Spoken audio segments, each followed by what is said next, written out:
I would like to introduce Dr. Narimane Hamou. She is the founder and CEO of the Center of Learning and Innovation and Customized Knowledge Solution, CLICKS, a regional center with a unique vision established to support the healthy growth and development of higher education in the Arab region and beyond through the provision of learning and development opportunities.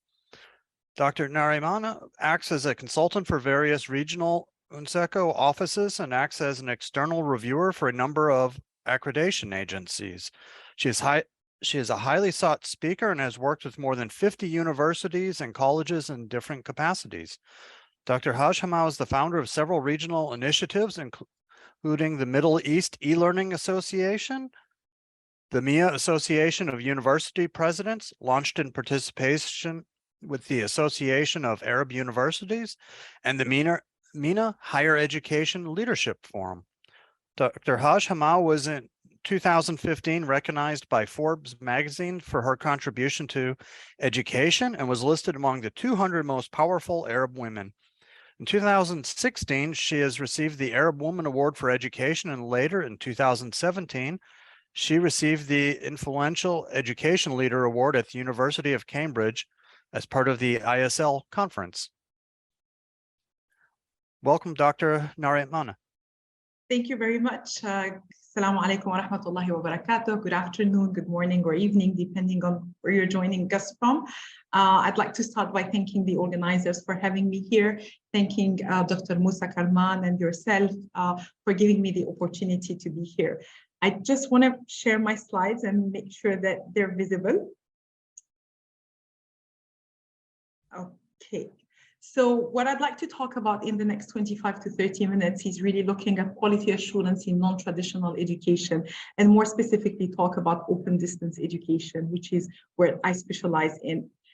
Throughout the intervention, I'd like to talk about trends that are challenging the quality assurance in higher education. What do we mean by non-traditional higher education? And then zooming very specifically on online distance education and looking at its pros and cons and the challenges associated with measuring quality in online learning. And then obviously those kind of strategies that we can take as a higher education sector as a whole in order to widen the acceptance and the adoption of online learning. And then I'd like to conclude by highlighting some of the existing frameworks that can help higher education institutions in actually building comprehensive, holistic, integrated online ecosystems. So that's pretty much what I'd like to talk about. The first thing I would like to really address are some of the emerging trends that have been shaping. We know that there have been many emerging trends that have been shaping the future of higher education much beyond the pandemic and COVID, yet putting challenges on the quality assurance processes and systems. The UNESCO International Institute of Education Planning has highlighted some of these trends in its book, New Generations of External Quality Assurance. And among the four key trends that have been highlighted is obviously the accelerated rise in student enrollment numbers, coupled with a change in the nature of the student body. We've witnessed a social demand for access to higher education that has increased on a global scale, with a worldwide enrollment doubling from 100 million students in tertiary education in year 2000 to 221 in year 2017, and expected to grow to 660 million students in the higher education sector by 2040. We've also witnessed a growing number of countries moving from elite higher education systems to mass or even universal access system. This has all put pressure on the need for more capacity and resources to quality assure all these institutions and this program. A second emerging trend that has been impacting quality assurance practices in higher education is the growing interest or the growing agenda of internationalization of higher education that goes beyond just student mobility. Internationalization has become one of the major policy concerns for both national and institutional policymakers, and therefore internationalization strategies for higher education are needed to be covered within the spectrum of quality assurance. We've also seen that there's been an increasing state of tension between autonomy from state regulations and the need for accountability to external stakeholders. These boundaries of this tension have been shifting over time in different ways in different countries. In the context of increased institutional autonomy, external quality assurance need to address the need to institutional self-regulation, including quality assurance. This has obviously raised some importance on developing internal quality assurance, where universities and colleges are at the heart of the QA process. We also cannot forget the technological advancement. Over the last decades, we've witnessed significant technological advancements that are reshaping higher education. The rise of artificial intelligence, Internet of Things, augmented and virtual reality, and big data and data analytics that will enable us to personalize learning environment and create more engaging learning environment for students are all among the trends that are impacting higher education. Most importantly, we've also seen a greater level of diversification in the higher education sector and the rapid development of open distance education. There's been a shift from traditional models of higher education provided and funded exclusively by state governments towards a model where higher education is provided in many countries in majority by private providers of higher education. We've seen alternative non-traditional or post-traditional providers, and we've seen obviously emergence of online and distance education and cross-border education. One among the most important challenges that have raised for quality assurance is the increase or the widespread of online learning. Among the 225 million students that are enrolled in higher education, more than 17 million are enrolled in distance learning. 9 million have been going through online programs, and 100 million students have gone through MOOCs. So this is all actually putting pressure on online education, on the quality assurance, generally speaking. Now, when we talk about non-traditional education, I always like to see the counterparty that traditional education is that method of receiving instruction that takes place face-to-face in a traditional college or university campus and in the presence of an instructor. Anything that happens outside of that setting is considered to be non-traditional education, and it could mean or reflect to things like non-traditional degrees, like alternative credentials, such as micro-credentials, stackable degrees, MOOCs, independent student studies, hybrid and online education. So all of these fall under the spectrum of non-traditional education. And I'd like to zoom very specifically on digital-enabled education or digital education, which is actually seen as the innovative use of digital tools and technologies in teaching and learning. We often refer to it as technology-enabled education, and that includes aspects of online, flipped, hybrid learning, and so forth. And this visual just shows us the modes of learning spectrum, from having a completely in-person learning environment with no technology resources to having an in-person technology supported learning environment where we might be using technology as support tools, such as the use of projectors and voting devices. Then we look at the hybrid blended learning, where it's a mixture of online and in-person learning, synchronous and asynchronous learning, self-directed learning, and directed learning. And then we have the at the top of it, the remote learning, the full online learning, which is fully reliant on technology, and the offline distance education, which still exists in some parts of the world. Now, obviously, it is important for us very often when we talk about digital enabled education, we have the tendency to emphasize on the integration of technology in teaching and learning. However, we all know that digital enabled education or digital education is looking at the overall educational ecosystem and not just at the teaching and learning and student assessment practices.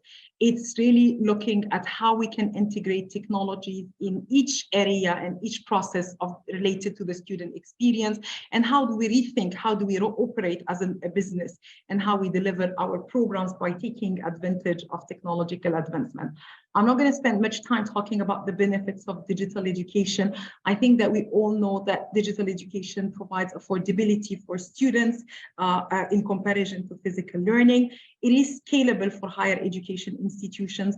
Although the cost of setting up good online education is high, they are scalable, and universities can increase the number of students at very limited, no cost or very limited cost, enabling them to achieve economy of scale. We also know that well-designed, that online learning expands learning opportunities for students. Today, students have access to providers of higher education from across the globe, content from across different parts of the world, and can actually interact and engage with students worldwide. Good online learning has also the ability to promote student autonomy, student self-discipline, and student self-regulation. We also see that well-designed online learning can increase engagement of students and involvement with students. Today, technology is enabling us to do a lot of stuff with the students that were not possible in the past. But it all comes back to designing courses and curriculum that are suited for the nature of online learning. And obviously, through the use of big data and data analytics, we are able to adapt, to provide adaptive learning, personalized learning environment that suit the very specific nature of students. Online learning offers flexibility to its students and obviously improves digital literacy. And if we are going to be talking about quality assurance in online education, we also need to basically be aware of the challenges that we will need to address within the context of online learning. We know that one of probably the biggest challenges is that people are used to the status of quo. Online learning and distance learning have been around since the 40s, starting with the University of Unisa, who started distance learning back in 1945. And then later on, we've seen the Open University in the UK emerging. Yet, historically, institutions and countries have been restricted from offering full-fledged online learning. And after the pandemic, although we are all saying that online learning is here to stay, we've seen a lot of skepticism around the quality of online education, a lot of talk around the loss of learning during this period. And I'll talk more about emergency remote teaching versus well-designed online learning experiences. A major other challenge is very often that universities, despite having very solid and strong digital transformation strategies, they very often lack a clear vision and strategy to embrace online learning. Every university you speak to today is talking about embracing blended learning, and you come to the fundamental question, why and how are you going to blend the program? Are these programs going to be blended at the program level, at the courses level? How is this impacting on your policies and procedures? And very often this remains ambiguous.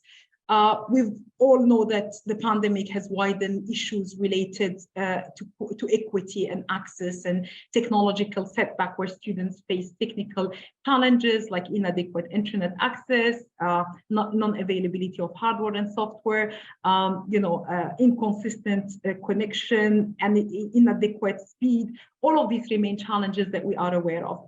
We also would know that one of the biggest criticism of online education is the lack of social interaction, the absence of a learning experience. We also understand that for many of us who've been involved in online learning, when we designed our curriculum, we have not designed them with the purpose of offering them online. So for most of us, they were curriculums, courses, programs designed for the traditional face-to-face delivery. And we're trying to move those online as opposed as re-engineer or relook at our curriculums. Online learning also needs a set of skills among faculty, among students, among administrators, and therefore building capacity among different stakeholders is an essential prerequisite for successful online education. And obviously, we all know the health hazards that can occur from spending long hours on a computer. Now, obviously, one of the things that has been a challenge is the stigma of associated with online education, where many think that there is no way that online education can offer the same quality as face-to-face education, despite the fact that there have been historically many findings and published meta-analysis studies, such as the one that was conducted by the US Department of Education, that has concluded that the students' outcome of online learning sometimes, when the program is suitable and well designed, can exceed those of face-to-face learning. However, unfortunately, very often the key thing is that online learning cannot be equivalent in quality to traditional face-to-face learning. This has amplified during the pandemic, where people have started actually tagging online education as being inferior quality because of what has happened in the pandemic. And therefore, any discussion around quality of online learning, we need to really make sure that there is a differentiation between what we call emergency remote teaching, which has happened as the result of the pandemic, and which it was simply used to assure the continuity of learning. And it involved just taking courses that were designed for face-to-face learning remotely. And typically, the aim was really to replicate the in-person classroom experience. Faculty had little time, little training, little support. Students were unaware of what to expect. And that is really not meaningful online learning.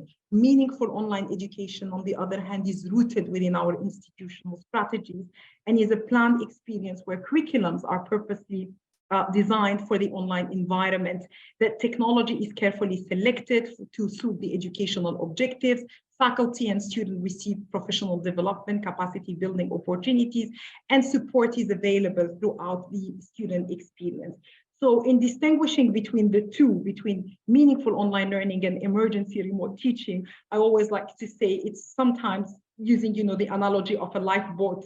The lifeboat is great if the ship is sinking, but the onboard experience cannot be compared to that of a luxury cruise liner, obviously. Now, we know that disruption is here. Online education is here to stay. There are many studies that have been conducted globally and regionally that actually highlights that digital transformation, online learning is on the agenda of decision maker, of policy makers. This is the result of the global survey that was done by PwC, where we've seen that 95% of leaders of higher education have mentioned as one of their key priority digital transformation. So online learning is here to stay. And the key question is, are we ready for it? Are we ready to embrace meaningful online education? We must for sure re-envision what we do, adapt, evolve, and continue in order for us to continue to remain relevant and agile to the rapid changes that are happening around us. Those institutions who are forward-thinking will see the power of technology to transform the learning environment, and merging the physical with the virtual and realizing better student outcomes. For institutions, for the higher education to embrace online learning at a larger scale and in a meaningful way, it is important that work happens at 3 levels: at the macro or the national or regional level, at the institutional level, and at the functional level, at the level of faculty members and what happens within teaching and learning. It is important that to have an integrated approach to reimagining higher education, where government play a key role in enabling enabling a reimagined approach to online education. Institutions of higher learning put the blueprint for the integration of online learning, and obviously at the level of faculty and support staff, the execution of the institutional strategies and plans happens. This all requires enablement, and it requires policies and legal frameworks and financial support. It requires high bandwidth, good infrastructures. It requires a strong collaboration between private and public sector, and it requires, a value co-creation. So it's important that, we work across those 3 dimensions. Very, very briefly, if I wanted to talk about the policy agenda or the macro level, it is very important for governments across the region, across globally, to basically think about agile policies, creating policy orientation that are enabling, that are flexible, that promote autonomy, and that help universities to adjust to a very rapidly environment that we live in. External quality assurance, needs to be adapted in terms of embracing new forms or alternative forms of education, such as micro-credential, online learning, stackable degrees. We need to ensure that our quality systems enable us to basically use or can quality assure these kind of non-traditional programs. We also need co-creation. So governments need to encourage institutions of higher education and all other higher stakeholders of the ecosystem to work together on shaping the policy agenda so that we can actually continue to be relevant and meaningful.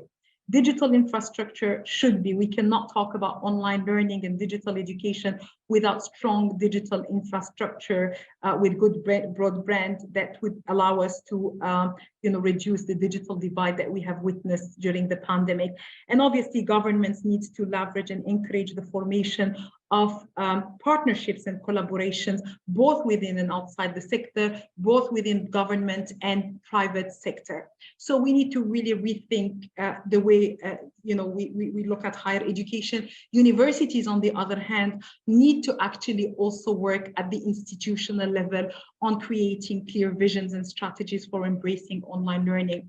It's important for universities who want to embrace digital education to have organizational structures and governance arrangements that will allow the oversight of online education.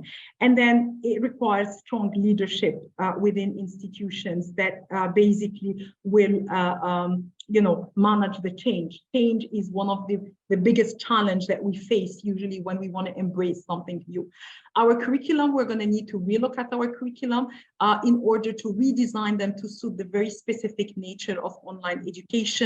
Our teaching and learning pedagogies needs to be relooked at to think or to look at what is more suitable for the nature of online environment. The way we assess students, we've seen during the pandemic, many institutions trying to move the high-stake exam-based assessment online, trying to use proctoring tools and so forth. But what we know from research is that the best way to assess students in an online environment is not to use high-stake exam-based assessment, but to rely more on ongoing, formative, authentic student assessment. We also need to rethink, how do we build communities of learners? How do we provide feedback to students? How do we engage our students? And then obviously we need to think outside of the classroom, the holistic student experience, and how do we create the support system for our students so that they don't lose that experience, that learning experience. Digital infrastructure is something that universities have to look into in terms of ensuring that the digital infrastructure is fit for purpose, that tools are carefully selected to suit the learning objectives and the learning outcomes. And most importantly, they need to look at the uniformity across the institutions in terms of platform use, in terms of reliability, scalability, equity, and access. And finally, institutions who want to embrace online learning, meaningful online learning, will need to relook at its internal quality system and look at which processes of quality assurance need to be fine-tuned, need to be adapted to online education. Having said that, for many of the institutions, we're not reinventing the wheel. We're not working from scratch. There are many frameworks that exist. There's a lot of research that has been done around assuring the quality of online distance education. These frameworks, for many of them, exclude aspects of micro-credentials and MOOCs, but they apply to online, hybrid learning, flipped learning, and so forth.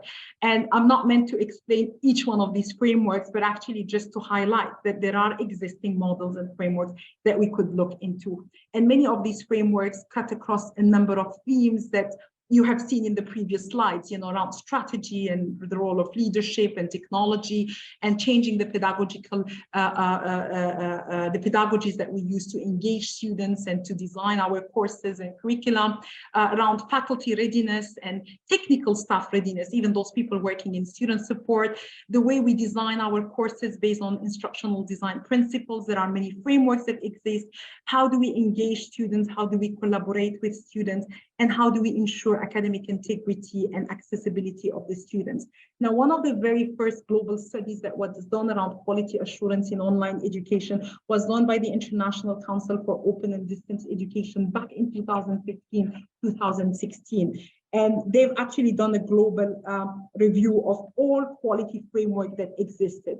And actually, the review illustrated that there are more than 40 existing schemes in Europe, in North America, South America, in Africa, and so forth, that have been developed over the years.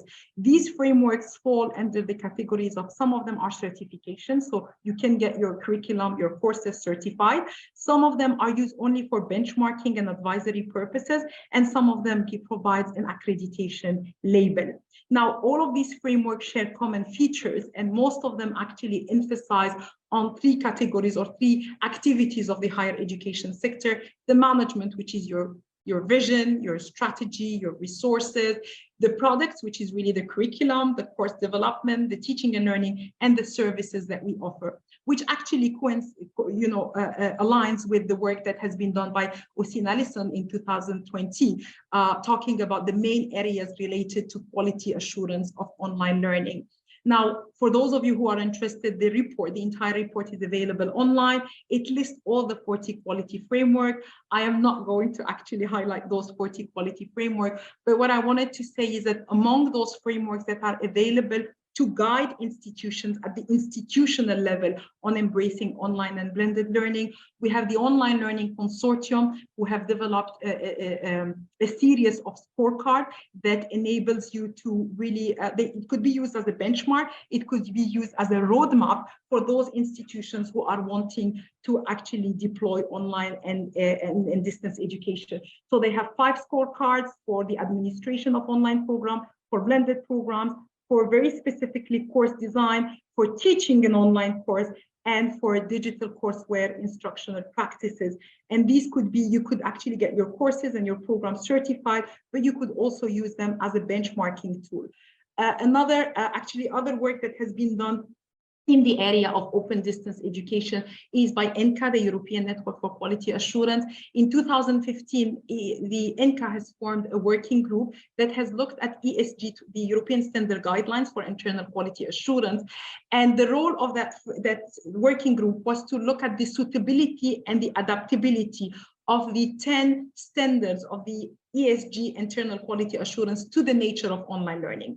In 2016, 2017, they came up with the outcome of their research saying that the ESG applies very well to the nature of online learning.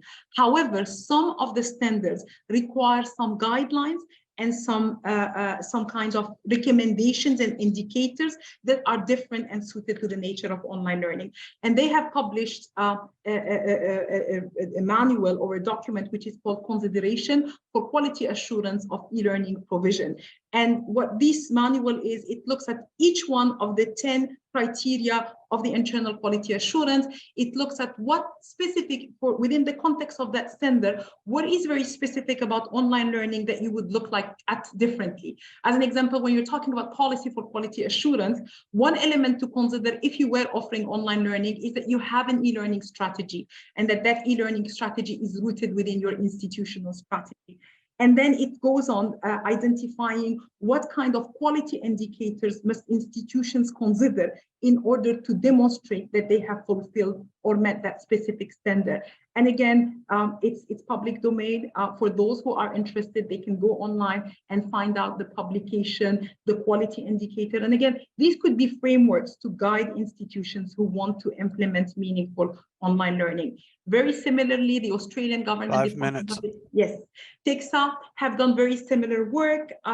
Basically, at the institutional level, it has developed a quality assurance online learning toolkit, which is developed, which basically identified 8 quality domains, which are grouped into innovative culture, student engagement, and student achievement. And for each one of these domains, what it has actually done, it has highlighted what research tells us, the principle, what research findings tells us about, for instance, what research findings tells us about resources, or about leadership and management, or about assessment and integrity. And then it highlights the focus point and the type of evidence that institutions will need to provide. It's also supported by a number of case studies and a number of examples that institutions can embrace. Similarly, during the pandemic in 2020, the UK Quality Assurance Agency have developed questions to inform toolkit for enhancing quality. It's actually a series of questions across these 5 domains that institutions can consider in order to enable or to develop online learning. All these frameworks exist to guide you at an institutional level, but there also have been frameworks that have been developed to guide you. So we have the excellence label from the EFMD at the European level. I think that last week you have heard from colleagues from the Hamdan bin Mohammed Smart University on the benchmarking framework for online open smart education. It's another framework which was developed through a consortium of associations. So all of these are frameworks that exist to guide institutions in developing online distance education. And there are also frameworks that are very specific to the course level. So they dig into that meso level, around designing the course, teaching the course, presenting the course to the students. And I would very briefly talk about 3 frameworks which are very well known. Quality Matters in the US, many of you might be familiar with it.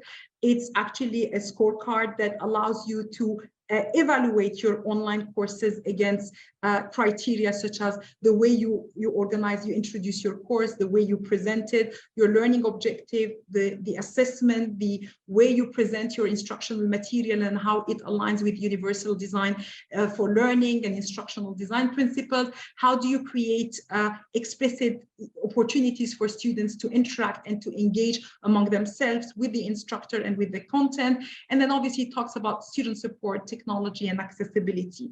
Another framework that is also, so this is how the Quality Matters actually looks like.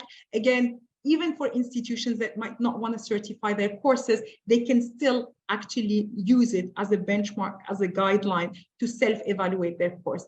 Another very similar tool is the one from the Online Learning Consortium. I talked about the scorecard earlier. They've created one very specifically for course design and review.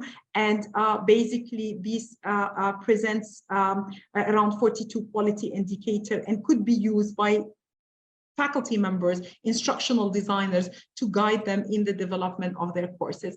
And some of you might have heard about Universal Design for Learning, which is an approach to teaching and learning that gives students equal opportunities to succeed, irrespectively of their background, their levels, their circumstances. And it's built around the 3 principles that we need to provide students with content in multiple forms and multiple representation. We need to provide multiple means for actions and expression, and which allow students to express themselves in different ways. And we have to provide multiple means of engagement. All of these tools are available online. And actually, for any institution that would like to embrace online education, they could look at the first set of toolkits, which are very institutional in nature, that talks about strategy and management and resources. And they could be looking very specifically at the meso level to the courses. Thank you very much. And the floor is back to our chair.